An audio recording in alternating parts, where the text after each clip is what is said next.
My shirt is a bit wrinkly. Since March, I've been basically working from home. And you know, I realized that when I was on video calls, my camera looked like crap. And my audio, wow, this sounds awful, sounded like I was drowning. And what if I wanted to start streaming or something? This is unacceptable. I wanted to figure out how much money I had to spend to get a good looking video stream for streaming and or video calling. Is it $0? Is it $600? Or is it $4,000? Oh God. Today we'll try to find that sweet spot with some gear I have laying around. Why do I have cameras and microphones just laying around? Because I end up spending my YouTube revenue on equipment anyway. But enough about my bad spending habits. Let's get started with a little experiment. First, let's talk about the focus of video calling and streaming. Most people already understand that they need a decent enough computer and stable-ish internet, so we'll ignore that part. Instead, we need to focus on everything else, the visual and audio presentation. So we'll start this off by trying to DIY a monster of random household goods. And while spending no money on a fix wouldn't give you the best solution, it would give you at least a temporary setup while you wait to buy a webcam or microphone, because those things are still consistently out of stock right now. If I use any items or mention any sites, I'll try to link them down below to make things easier, and I'll even separate them into sections. So let's see what we got for our $0 setup. We need 5 different things. Your smartphone, which I assume most people have, a lamp, water bottles, and some books. I recommend useless books like this one because, see, this book didn't even help me get the score I wanted for this exam. So why these things? Well, your smartphone is a very capable camera and can be used as a fantastic webcam, but I really don't recommend using it as a webcam permanently. The camera puts a strain on your phone's battery, which could degrade it faster than usual. Which doesn't sound like an issue when your phone is brand new and battery life is fantastic. But a few years down the line, you don't want to have to deal with awful battery life. Also, if you're using your smartphone as a webcam, it'd be kind of difficult to text or pick up calls. Unless, you know, you want everyone to know that you're doing that. The lamp is for lighting. You know those grainy little things you see on your laptop webcam when you're on calls? That's because of 2 things. 1, the webcam is a piece of garbage, and 2, the webcam isn't taking in enough light because it's tiny and because it's also a piece of garbage. So let's head over to your setup. You can point your lamp straight at you towards the chair that you're sitting on. It's very bright and you may or may not go blind if you do this, but the light from a lamp like this is very harsh, especially when it's pointed at you, and it's not very flattering either. If you point the light at your wall, you get a softer light on your face, but less overall brightness since it loses some of its strength after bouncing off the wall or something. I don't know, I'm not a light engineer. I can't tell you why it does that, but it just does. So pro tip, point your lamp at the wall. It weakens the light, but it makes a more flattering look. Next, your smartphone. Since I currently only own an iPhone, I'll walk you through the steps of setting that up as your webcam. On your iPhone, download Epoch Cam Webcam for Mac and PC. Then download the Windows or Mac OS drivers from kinoni.com and install it. Okay, next few steps, stack some books and boxes up until your phone is at around nose level. Then fill up those water bottles at your sink and use those to sandwich and hold up your smartphone. Now, connect your earbuds to your phone or laptop via wire or Bluetooth or Wi-Fi, whatever kind of connection, just connect it. Just connect it to your setup. If you did all that correctly, we can have a monstrosity on the desk, but no one really ever has to see that because they're going to be focused on this beautiful face rather than this mess. So now let's take a look at how this setup looks and sounds. Hey guys, this is Jimmy with my budget cheapo $0 streaming slash video conferencing slash video calling, whatever you want to call it, setup. What do you guys think? I personally think it looks pretty good, but there are a couple of things I do want to point out. For one, this is a free app, so as you can see, a watermark popped up, but there is a paid version, and that paid version costs, I think, $8 to $10, something like that. I'll have it flash on the screen right about now. But that version will give you full HD. This one is actually, I think, either 360p or 480p. So just keep that in mind. But yet already, using the camera off of our smartphone, it looks significantly better than the webcam on our laptop. And the audio even sounds better than our laptop. And mics on laptops, they get pretty close to the fan. So when your laptop's revved up, you don't want all that extra noise inside of your audio. So this gets rid of that too. So right now I have the lamp faced towards me, so the light is pretty harsh, but you can make the light less harsh by, like I mentioned earlier, turning it around. So this is the light bouncing off the wall. As you can see, I'm not as washed out, not as pale, and in my opinion, I like this image better. Personal preference, you might like the other one better. Okay, the image isn't fantastic, but I think it's pretty good considering we just took a bunch of household items and slapped them together to get this. So personally, I think it's fantastic, all things considered. Free, that is. So now let's talk about our next tier up, using gear for our setup. This is the Sony a5100 with its kit lens. It's a nifty little camera with good autofocus performance, and give me one second, has a flippy screen so we can see how we look on stream or call. I picked this one up because this was actually my first YouTube camera, and I'd love to just breathe new life into it and actually give it a purpose in life, because it's kind of lonely sitting in the corner. Also, I actually didn't know, but they still sell this thing. It's pretty old at this point, but it gets the job done. The more you know. You really could use any old DSLR, like the one you stored away in your closet because you promised yourself you'd take a photography, but never did. But make sure it has a clean HDMI output with no menus. Menus look bad. It's ugly.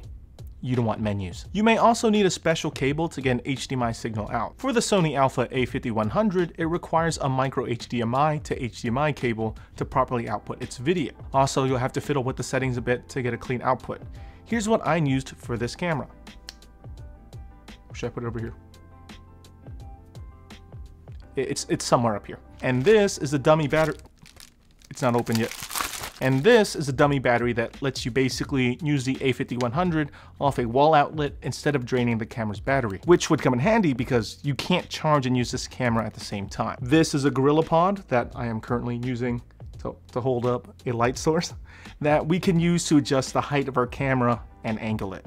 This way you can more easily control what people see instead of our stationary phone setup. Let me put this back. This is really distracting, and I guess it kind of looks like a lightsaber if you angle it right. But whatever. Then there's this magical little guy. You can find this thing under different names on Amazon, but they generally do the exact same thing. It takes the HDMI signal from your camera and treats it as a USB webcam. It's very similar to an Elgato Cam Link, which is a capture device for your camera, except it's significantly cheaper and only does up to 1080p 30 frames per second video, which is usually good enough for video calls and streaming. But to me, what really makes this setup is this, the Godox SL60. It's a fantastic budget light. Okay, maybe it's not that budget, it cost $130. Do I personally recommend you buy this particular light?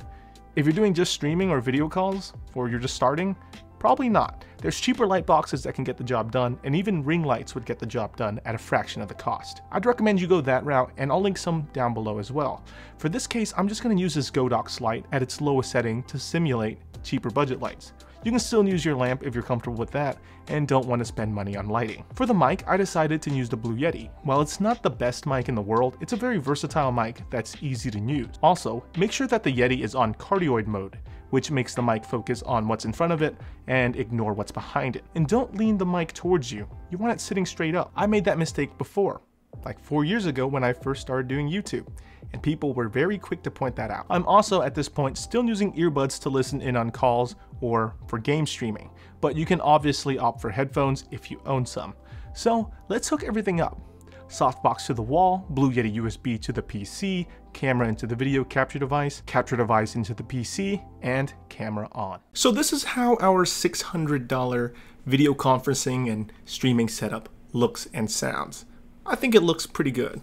There's this nice light on our face, but there is a little bit more shadow than we'd like. So now let's compare this to our laptop's webcam. As you can see, the difference is actually pretty significant. And this is how our $600 setup compares to our budget, cheapo, $0 water bottle holding up your phone setup. And the setup is still pretty noticeable even compared to that. I think it's a good upgrade. Okay, now let's move on to our final setup.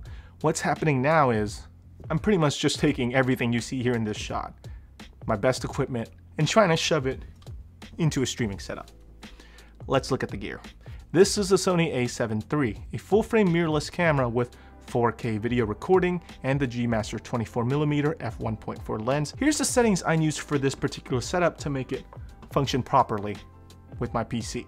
The microphone I'll use is a Rode VideoMic NTG, and while Wolverine used the Godox Softbox and GorillaPod, I'm adding these LED light sticks. You know, the one that was on the GorillaPod. Let me show you again so you guys get reminded again.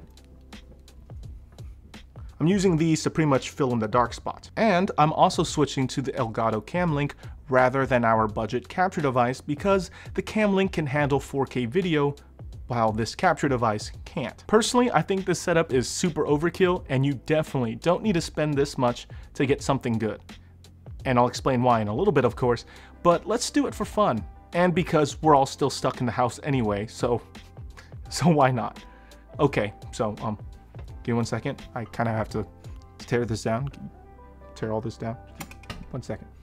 Okay, so this is how this overkill setup looks and sounds. What do you guys think? First, let's compare this to how the laptop webcam looked. It's a drastic difference. Now here's our cheapo $0 random household assortment of items setup. How does this compare to that? Still, a pretty big difference. Now let's compare this image to our $600 setup of gear that we use. The difference is still there, but it's just not as big anymore. Sure, with this more expensive setup, you can see literally every detail on my face, including every single hair on my chin, as well as this scar I have. But do you really need to see that much detail when you're video conferencing or streaming? The gear I use in this super expensive setup is not optimized for streaming, and I would never recommend this level of gear for this level of image for a video conference or a stream. In fact, I think the 4K itself was already overkill. Here's why. Popular streaming apps don't even support 4K. Most of them support either 720p or 1080p. So all this extra resolution is completely useless. Most of those apps don't even take the 4K signal from my camera. I actually have to make some adjustments in settings to switch it down to 1080p, and then from there, it'll actually notice it. For streaming, it works as it should. But think about this real quick. When would you need a 4K stream? If you're streaming video games, for example, you're probably going to be relegated to a tiny little box in the corner where all this extra resolution, all this extra detail goes to waste anyway. But if you are trying to stream 4K in some way with decent bitrate, you're going to need an amazing internet connection in the first place.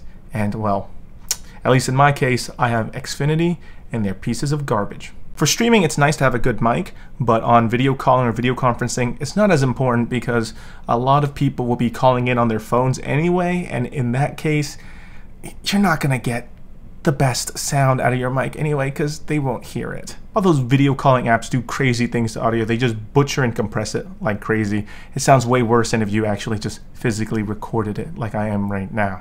So I wouldn't even bother going too high on the audio gear. So in conclusion, I think the sweet spot is definitely that $600 setup. You can probably get just as clean of an image by paying a little bit less or a little bit more, and even incorporate some quality of life features like maybe a boom arm for your mic. I can't use a boom arm personally because my desk is too chunky. Maybe you can spend a little bit of money on a pop filter or a windscreen for your mic. The $600 setup is really good when it comes to price because it's not some outrageous number out there. Unless you're truly on a budget, like no money kind of budget. And the gear in that kit is really good and it gets the job done. But in the end, it's all about your use case, what you find useful. And if $600 is way too much for you, then find a sweet middle ground between that $0 setup and that $600 setup. Interchange some of the pieces within those setups and make it for you. Find what suits you the most. Maybe you can repurpose an old DSLR camera you have laying in your closet or one of your friends if they're not using it anymore. Anyway guys, how would you streamline any of those setups? Were there anything I was missing that you think would fit in those setups that were super important? Again, I didn't have everything. This was just things I had laying around the house. I didn't mention it in this video, but you should really invest in a decent office chair because your back and your butt, they'll thank you for that. What are you using for video calls and streaming? Leave that in the comment section down below. I'd love to hear more about that. And if you enjoyed this video, give it a thumbs up. And well, don't forget to subscribe. I'll see you guys next time.